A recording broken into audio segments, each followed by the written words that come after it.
All right, yeah.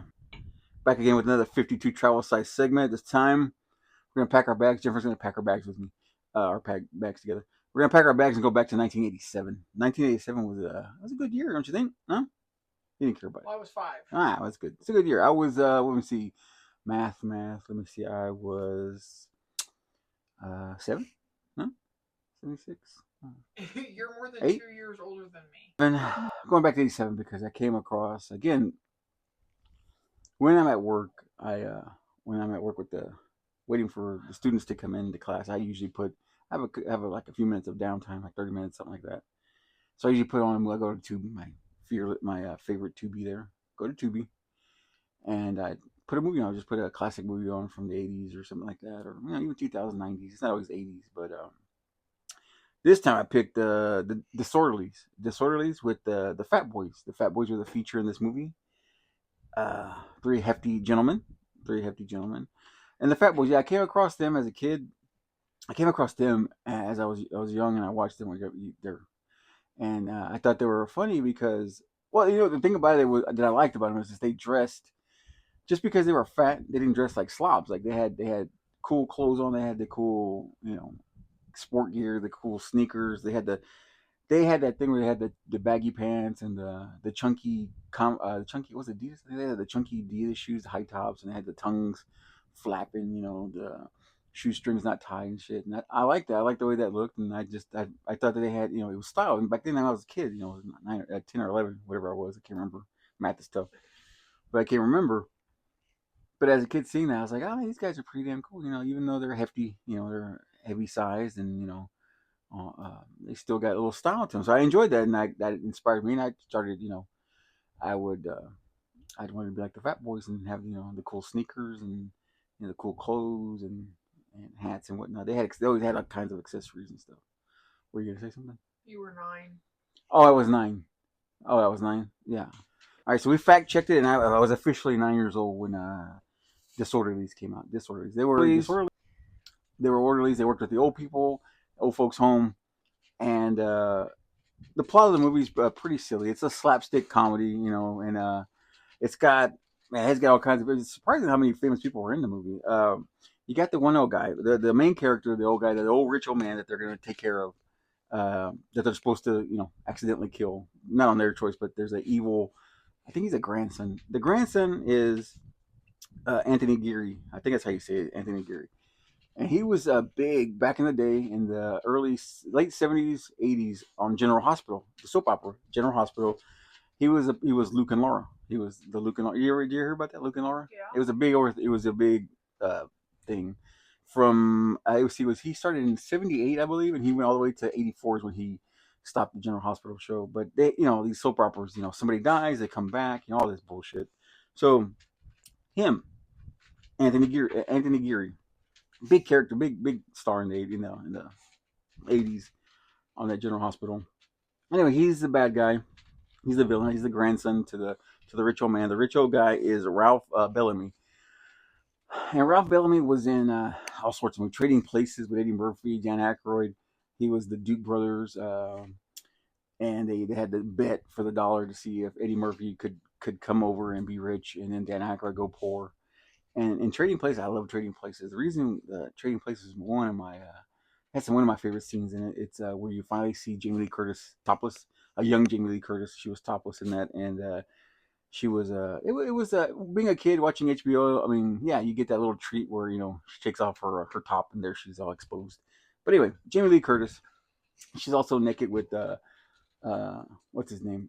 John Travolta in Perfect 10. I think they were working out and shit. And they were anyway. Gyms were a big deal. Anyway, the old man. I get sidetracked easy. Ralph Bellamy, old man. He was also from. You mentioned he was from also in Pretty Woman, right? Pretty Yeah. Woman. He was the guy that when they went out to dinner, he was trying to. They were making the deal, right? Yeah. Him and what's his name? I forget his name. Richard Gere was trying to make the deal with the old man, trying to sell the property and the land. It was millions of dollars, and he had dipshit didn't know what the fork was and the proper why they had so many forks on the table and shit. Whatever. She was an idiot, but that's a great movie nonetheless. It's a fantastic movie. Pretty Woman. Anyway, Ralph. He's the rich old man, and Albert Dennison. He's a rich old guy. So the Fat Boys, they come to be to watch out for him, to make sure his caregiver kind of thing. It's the and he's trying to kill him. The the main character, the bad guy, excuse me, the villain, what's his name? Winslow Lowry is the bad guy, which is the guy from Luke and Laura, and he's trying to kill his grandfather. I guess it's his grandfather. I think it is, to get his money because he has debts. The whole thing. He's been betting. He's like $1 million in debt, and he's trying to pay it off. So he's trying to kill the old guy, and Fat Boy's in her, and it's the Fat Boys from an inner city home a hospice kind of place, and they're buffoons. They're eating chocolate cake. Any excuse to show them being fat pigs and eating chocolate cakes and all this buffoonery. Go ahead. It kind of sounds like Baps. So okay, that's funny you say that because Bapsy. Babs is with I don't get her. What's her name? Halle Berry. I don't get her. She's an attractive lady, yes, but I don't get the big hype about her. But it's Halle Berry, and I forget what the other girl. She's a voluptuous woman. I can't remember her name, but it's a black comedy too. Babs, and the love interest in Disorderlies. The love interest is a light skinned black gal, very pretty, and Marky D, one of the Fat Boys. Marky D, he's a light skinned one. He's not as big as the other two, but Marky D, he's usually the lead vocals in the band. And he had the love interest. She was a maid at the mansion that they were gonna go take care of Mr. Dennison. And she was in Bab. She was in Bab. She was also like she was like a lawyer. She played the lawyer. She told the girls when they got the money how much money they were gonna get and what they were left. But yeah, Babs. That was funny that you said that because that was, and I guess it was maybe the same director probably or maybe the same writer, same shit. The premise it's the same shit. Yeah, they're trying to kill the old man so they get the money. Yeah. And anyway, yeah, so that's good. You caught that good. Yeah, I like that. So so anyway, Disorderlies, you got Marky D, you got Damon Cool. What's his name? Damon Cool Rock Ski Wembley, and then the biggest fella, which was what's his name? Buff Love. His name was Darren Robinson. Wait, the big one. Was he the biggest or the most popular? No, big heavy set. He was the heavy set gentleman. He was the heaviest one. Yeah, he was, and he looked the youngest. And what was it? Darren, the middle one. He was the middle, not kind of the middle sized one, because like I said, the light skinned gentleman was a little lighter, Marky D. But they're all dead except the one, except Damon, Damon Wembley. He's still alive, and you know what? And again, I put the image in there. He's ripped, man. Like he's ripped up. He looks good. Like he's skinny as shit. He looks really healthy. But he's the only one that lived. I think the most recent one, the Marky D, the light skinned one, died in 2021. Probably COVID got him. And then the other one, the heaviest one, what's his name? He was known as the human beatbox, the heaviest one, and Robinson, and he died in '95, I believe. He died in '95, and but yeah, so those guys were. They had been in a movie before or after. I think they were in a movie before. What was it? I think it was in '85. They were in Crush Groove. They were Russell Simmons. It was supposed to be like his life story, how he made it in rap music and hip hop and shit. But it was kind of loosely based on him. But they were involved in it. They were in it. Who was it? Run DMC was involved. Beastie Boys are involved. Yeah, it was a lot of folks were involved in that one in Crush Groove. But that's where they kind of made their debut in movies. And then I think the same director used them again in this movie and Disorderlies. And yeah, the Fat Boys are big. They're from Brooklyn. They started in the early '80s. They broke out, and yeah, they were. Like I said, I liked it because, like I said, it was cool to see fat dudes on TV. They were like me, fat like me, and they were stylish and they were hip and shit, and they could be funny. They could laugh at each other. The funniest thing about the movie is it's like a slapsticky. It's silly. It's far fetched. It's ridiculous. But the thing that I enjoyed the most about it is when they slap each other. It's all loud. It's like psh, it's all ridiculous and loud. It's just funny. Like I said, I put the clips in there so you can see what I'm talking about. Huh? Slapping? Yeah, well, yeah, a lot of cheek there, a lot of padding, and it goes loud. But it's just that you can tell they added the sound effect, and it's really funny. But yeah, that was one of my growing up. That was one of my favorite flicks. There, watching that one, it was funny. Like I said, it was just I was a kid growing up, and I thought that was hilarious. And at that time, you were getting introduced to like the urban acts, the hip hop acts were being introduced to like movies, and it was really cool to see that side because there's a certain scene. I think it's the roller ring scene. In the roller ring scene, the boys take the old man that's dying. They take him to the roller rink, and then when they go into the roller rink, there's the music's playing, it's loud. They grab some girls and they pick up some girls on the way to the roller rink, and then the old man, he's all pissy. He don't want to go to the roller. He wants to go back to his house because he's they're getting to know him and they're trying to show him a good time. And they put an Asian guy on his lap, and he's like, he gets excited and he's all, he gets all perked up and shit. And they're hanging out. But the funny thing was that there's a scene in there, and they have a DJ, playing the music, and the DJ it's a cameo. And if anybody knows this is kind of a deep dive if you're into MTV, BET, VH1. Donnie Simpson makes a cameo in it, and Donnie Simpson was a DJ from back in the. He's still in the radio. He was a radio personality, and he was a handsome devil. He was on BET. He was on the show called, it was like MTV, but BET focused on like R&B, soul. They were kind of giving that platform to people that couldn't get in on MTV. They couldn't get into VH1 or MTV, so they had that VH1. BET had that platform, and Donnie Simpson, he hosted Video Soul. I think it was Video Soul. Was it Video Soul? Yeah, Video Soul. And it was like, it was in the evening. It was prime time. It was every day, Monday through Friday. But my favorite part of Video Soul was every Friday they had a top 20 countdown, and that's what I looked forward to as a kid. I'd come home, after school, come home, eating dinner or whatnot, and I'd go watch that in my room because it would showcase the new music that was out there. And because now there was no social media, there was no, let me Google what the new shit is. It was not, so that's how you found out what the new shit was. So he hosted that, and it was like a top 20 countdown, and like I said, exposed me to a lot of R&B and soul music, and really it was great, man. It was good stuff. He interviewed people too as well. He would like interview, I mean, he interviewed everybody, Prince, everybody, just about any big star there was, even Elton John. All these big acts, he interviewed them, and he would talk to them, and it wasn't the canned interviews. It was very candid, and like the Joe Rogan, how he's candid with people, but it was a different world, a different time. And yeah, so I enjoyed BET watching that. I look forward to that on Friday nights. Uh, and that being said, watching these videos, it was I think it was 88. I think it was 88. 88, I came across one of the top 20 countdowns, and I came across another handsome, light skinned gentleman by the name of Albie Shore. And when I heard Night and Day, it was an awesome song. It was like a cool melody. It was quiet. It was smooth, and it was like on that episode of Raymond, Everybody Loves Raymond. He goes, "When I was a kid, the world was a very scary and sexy place, and it was the music was sexy, and it was very adult. But again, the guy was very, again, I always watch these things. They always had style, man. Like the clothes they wear.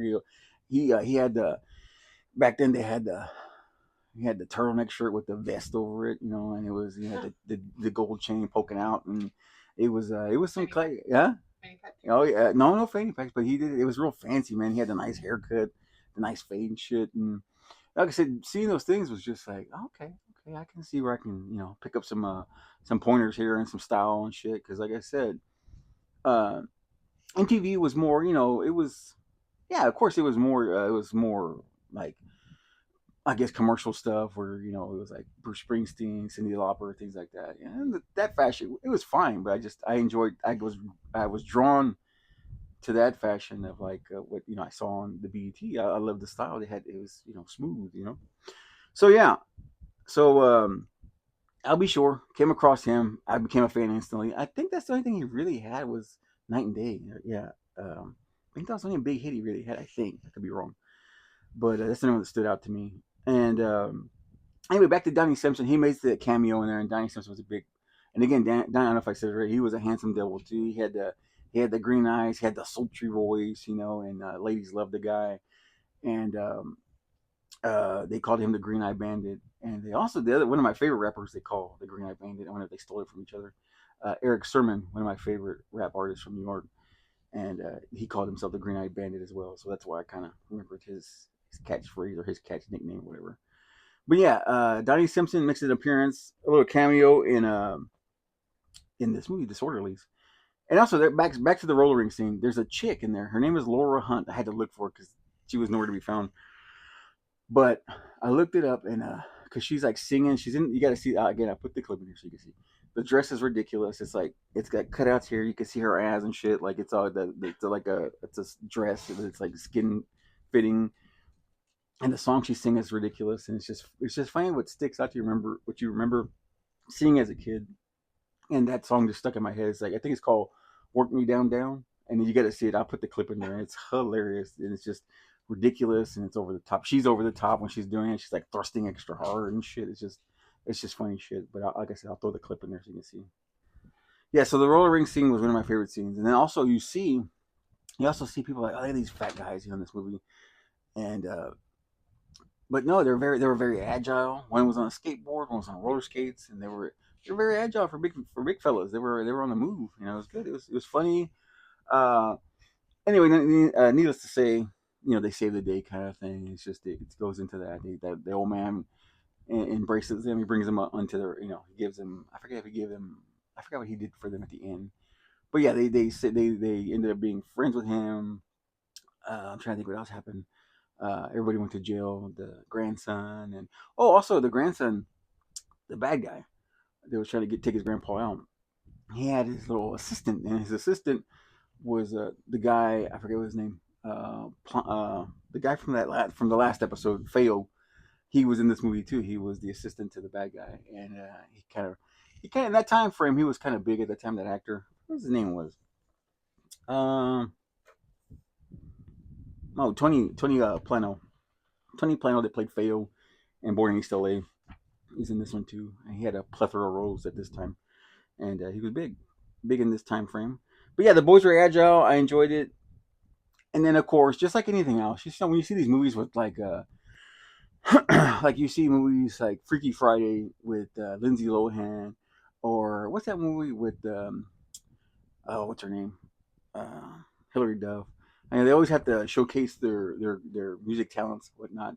They always have to do that. And then this was nothing different. The Fat Boys, they're going around the house. They're eating pizza. I mean, they're eating and doing this and that. And they're going through the house, and they come across the old man's like den, man cave. He's got like camera equipment and all this shit. And so they say, well, let's make a video, man. Let's make a video. So they make a video and they do a song, and it's funny, but I like that in movies when they do that, when they have like the artist sing a song. Like didn't Hilary Duff did that in oh, what movie was it? Not the Cinderella one, was it? That one? No, she didn't sing in that one. It was No. that Raise Your Voice or some shit like that. She had to Yeah. showcase her I was just her thinking about skill. that movie. Yeah, no, yeah, she was. And in the Lizzie McGuire movie, she sang. Oh, that's right. She did. Yeah, she was the what do you call it? The Yeah. persona, the different persona. Yeah. Anyway, I know too much about Lindsay Lohan or Hilary Duff. Know too much about her. Anyway, that's a good thing. Um, what else was I gonna get into?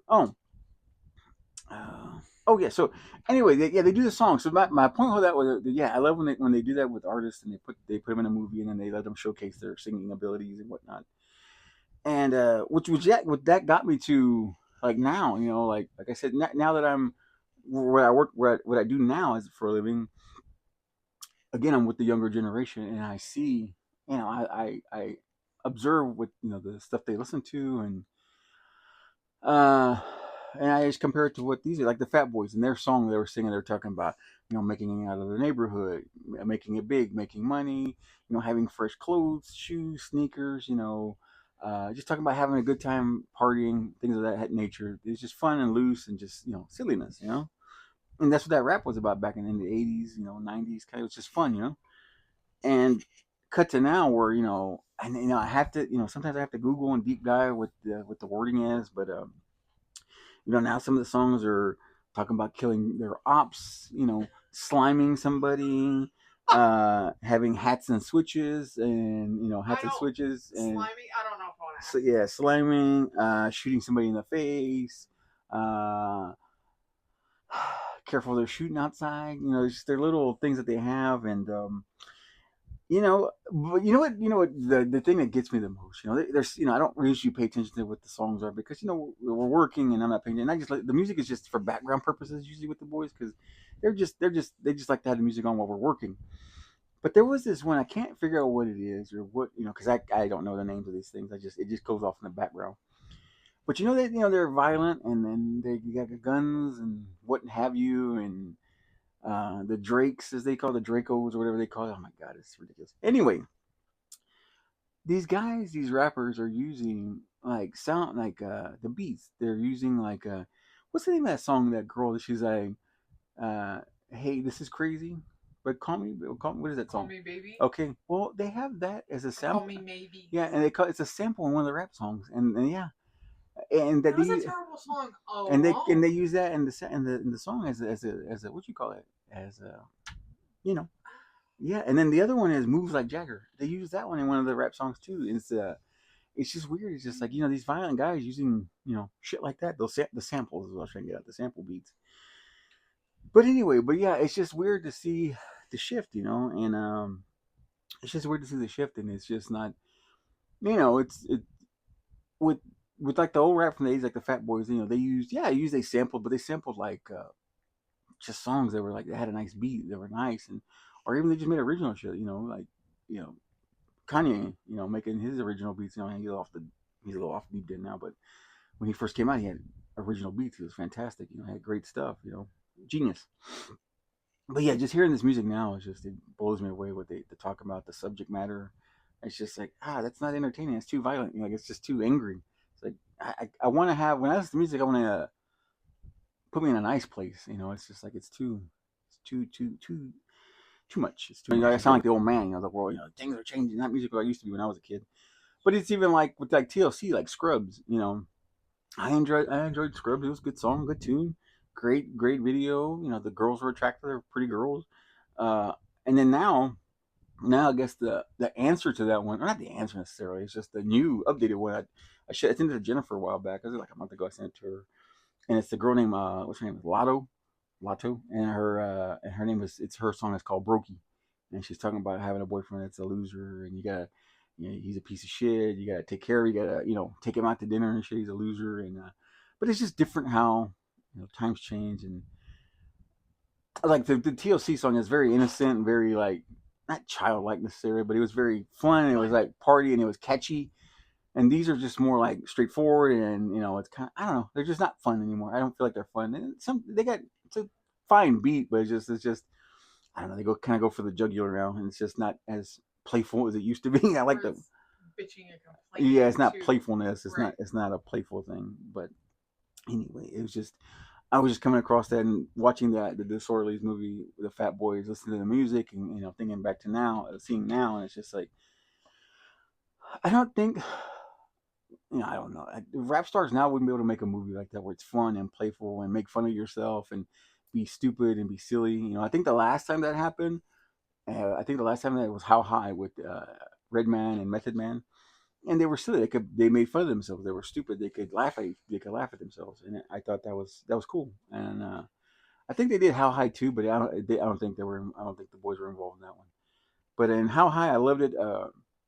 What's his name? Was it Epps? Mike Epps? He's in there. He's a pimp. He's got the baby powder. He slaps him with the baby powder. When he slaps the bitches with the baby powder, it's funny. So it's just funny shit in that movie. How High? It's underrated, and I like it. I love the little side characters they had in there, which was Mike Epps. You never seen it? I have to show it to you. Just like I showed you today. You said No, you said I had never shown you Weird Science, right? you hadn't, but thank you. I have to thank you for never showing You me that. know, I wish you would appreciate the art from the '80s of the movies of the artistry that John Hughes made.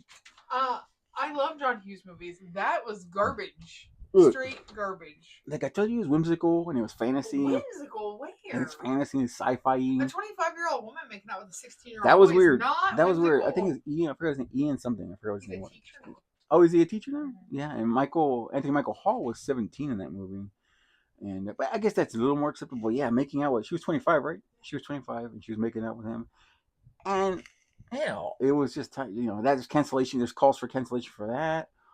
Also in that movie, Weird Science, is also I'm surprised they haven't canceled him yet. Anthony Michael Hall, where Lisa takes them to the first night out. They take him to a bar, and it's a it's an urban bar. Michael Anthony Hall gets fucked up. He gets hammered, and he's talking urban. He's talking, and I'm surprised he hasn't been canceled for that. He's talking very with the slang and whatnot, and it'd be offensive to times now. You And then can't really cancel somebody who doesn't really have a career. Still though, they do it though. I mean, they try Well, to yeah, they're trying to cancel Elvis and he's dead. and they try to get So John Wayne and shit, and he's yeah, been dead they're forever. dead. So yeah, that's And true. so yeah, I was just and then what was the other thing? Oh yeah, and that movie could, and again, like we say all the time, that movie couldn't be made anyway because they use uh like homosexual rudeness. Yeah, Slang. they use they dropped f bombs in there, and not fuck, but the other f bomb. Yeah, the cigarette as they would say in England, London, England, whatever. Anyway, but yeah, so they would that would, and then they also think that they wouldn't make that movie now because I think it would be it'd be offensive to women. I think because they wanted to make a woman that was she was had to be pretty, she had to be have big breasts, and she had to be perfect, and now you can't do that with the guidelines of what do we have now? Like everybody has to be included and has to be even if you're hideous, you still have to be in movies and TV shows. Just like we went to go see the newest Final Destination, and I granted, you know what you're going into when you get to go see these movies. You're not gonna get you're not gonna get a masterpiece movie here. You know what you're getting into. But I didn't have a problem with that. The problem I had with this is like, does everybody have to be ugly? Like when I go to the movies, when I'm not being mean, it's just I'm not attractive. But when I go to the movies and I go to see Hollywood movies, I want to see attractive people. And it's just like I was very taken aback by the lead and just not appealing. The whole cast wasn't appealing, and usually, when you get a shitty movie like that, you usually get hot people, because they're gonna die anyway. So might as Especially in the horror movies, they're you usually get hot. hot What and happened to hot, sexy teens in horror yeah, movies? and Jason, Yeah. but that didn't happen in this movie. Yeah, the lead was Hidiotor's gift, and but I understand it's just the way of things now. You have to everybody has to be included and whatnot. I get it. But yeah, Weird Science wouldn't be able to be made now. No way. It couldn't be made now. It'd be too offensive and like I said, bullying, of course, because they pants D pants uh, Anthony Michael Hall and the other little kid Ian. They D pants them in the beginning. But yeah, that movie just the opening scene for me was good, where they're talking about being popular and going having a party, and the thing about John Hughes that I love his movies so much is that's how I would be if I made movies. I'd have be showcasing my home. Uh, uh, not necessarily here, but Texas. I'd be showcasing Texas. Like him, he showcases Chicago and everything. Like he's got Chicago posters in the background. He's got a Chicago Cubs hat laying around. And I like that. I like the little placement, the inside shit. I love that about him. Everything is Chicago, and I like that. I would be the same way. I'd be shoving Texas down your throat if I made movies. Yeah, it's a Saturday here. We're recording. I'm trying to get one in for the month. We kind of I don't do these as often as I used to, like I said, because it's just when I feel like doing it or I have something, something fun to say, like I've always said. But this, I just figured it was something I wanted to talk about. That I saw, like I said, Disorderlies, the Fat Boys took me back to, you know, good times, as a kid being stupid. But that being said, June's coming around, and now they got a new. Oh, actually, I talk about another thing. The Pee Wee thing. Pee Wee thing was great, huh? The Pee Wee Herman story. The Finish it. huh? We need to finish it. We do need to finish that. But anyway, back to what I was saying. June 1st. I think it's June 1st, right? Tomorrow. June 1st. The Robertsons. What is it? Duck Dynasty. I know Duck Dynasty when it was around like what 2009s, 2012s. Yeah.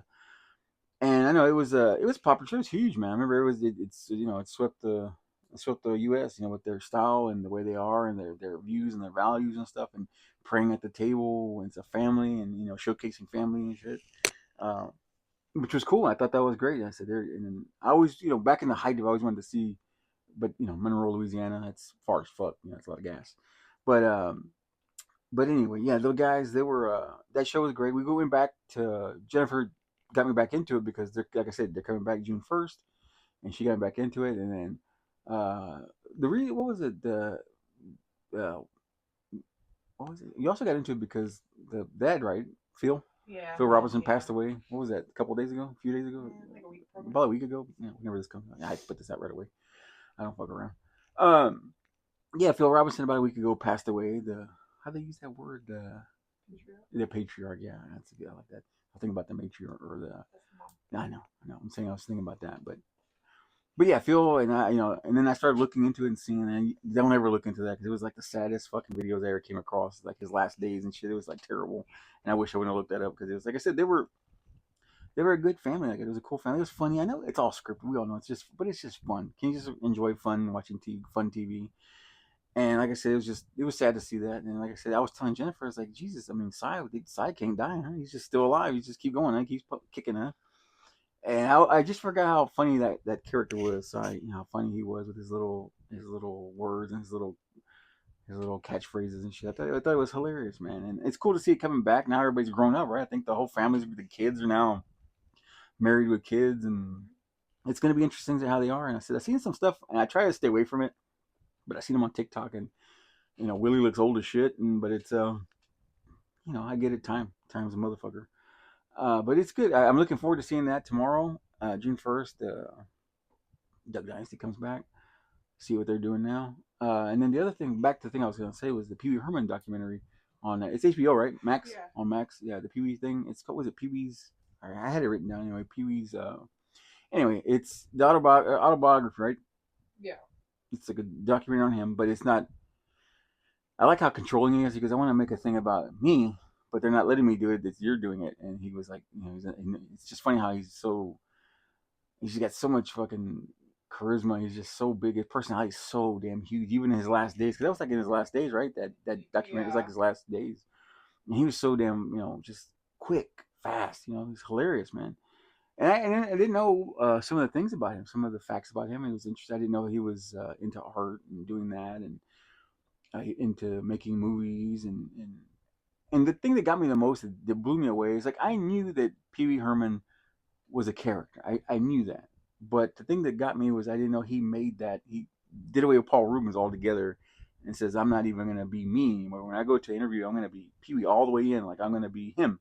Like, he did away with himself. And, like, he said he lost himself because he's like, I don't even know who I am. I'm just this character, which is what he wanted. You know, and it's cool to see where it came from. Like, the Growlings, he carried that little character. He had several characters, but that one made it and blew up. And but it's just weird how he took that persona on and became it. And then you have to do that. You have to be crazy enough to do shit like that to make it to make it to the big time. And I didn't know that. Who else was there? Remember they said there was some other folks that were there too. Damn, who else was there? There was, I know, Phil Hartman. Elvira. Elvira was there. Yeah, Elvira was there. Sandra Peterson, she was there. That was cool to see. It was just really neat to see. It was a great documentary. It's like an hour and 45 minutes, something like that. And then we got to watch the second part, which is the end, which I don't want to. I'm sure it's gonna be heinous. But you know, as far as heinous meaning sad, it's gonna be shitty because like I say, it was sad watching some of the clips there because it's just like you can see where, uh, like I said, you know, I'm not retarded, I'm not stupid. I knew that he was, you know, I knew he was a gay gentleman. Not a big deal. Who cares?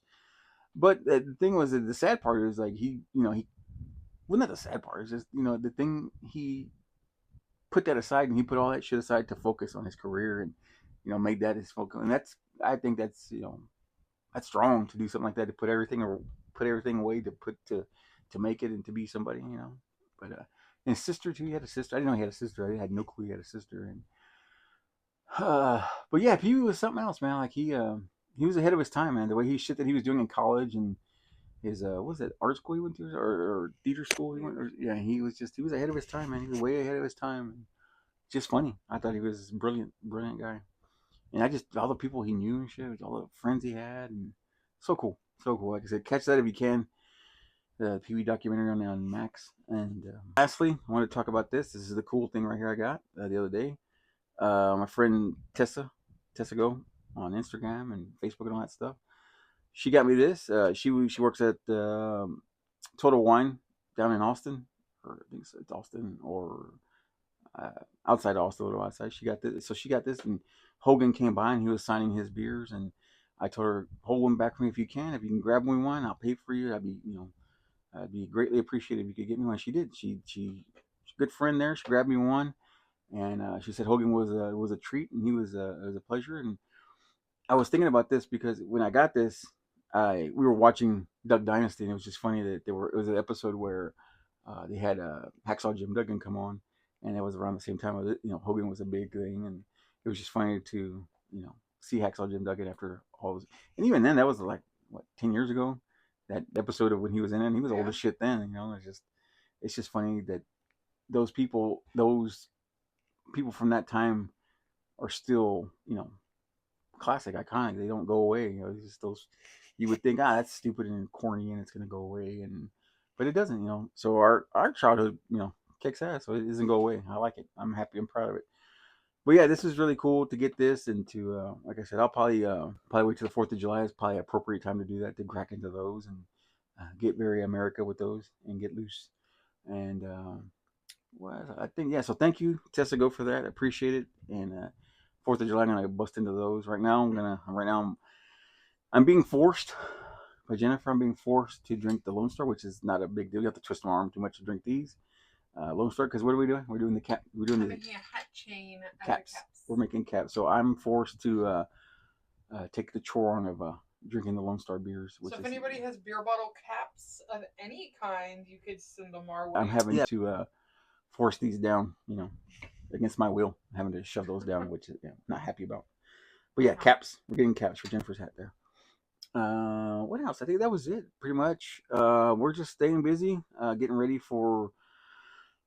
getting prepared, getting ready for our trip to Austin to go see Jeff Dye. Getting so excited about that. And then we also got tickets to see here in Houston. We're gonna go see our one of our favorites, one of my favorites, Chris D'Elia here in Houston at the Improv, and that gives us an excuse to go down to, what is that place called? Something O'Connor. Hugh O'Connor, yeah, and that's a nice little Irish place down there by the Improv, and we love going there and eating. I love they got the good. We usually get. I get fish and chips. You get fish and chips, and I usually get like something. I need to get the shepherd's pie, but that's with the lamb, isn't it? Or you get it could be beef. Was beef. Oh, okay, I need to try the shepherd's pie this time. I usually bitch out and get something American, a burger, and boring and shit.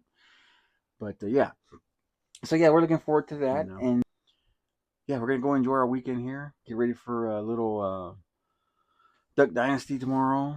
Try to finish up these NBA playoffs. I need them to go fucking way so we can get the football season started. Because I'm ready to see what kind of shenanigans Dak and the guys get into. We'll see. We got all this talent now. See if we can make it work. Hopefully this new running back we got, Blue. This is our year. That's what we always say. It's bullshit. It always trying to be, always get screwed in the ass. Anyway, I always believe it. You have to have faith. We'll see. We got a Longhorn running back there, so hopefully that'll help. And a new coach, and that's gonna hopefully Marty. His dad was great. Marty Schottenheimer was great, so hopefully his kid's just as good or better. Hopefully, we'll see. Anyway, thank you for watching and stay tuned.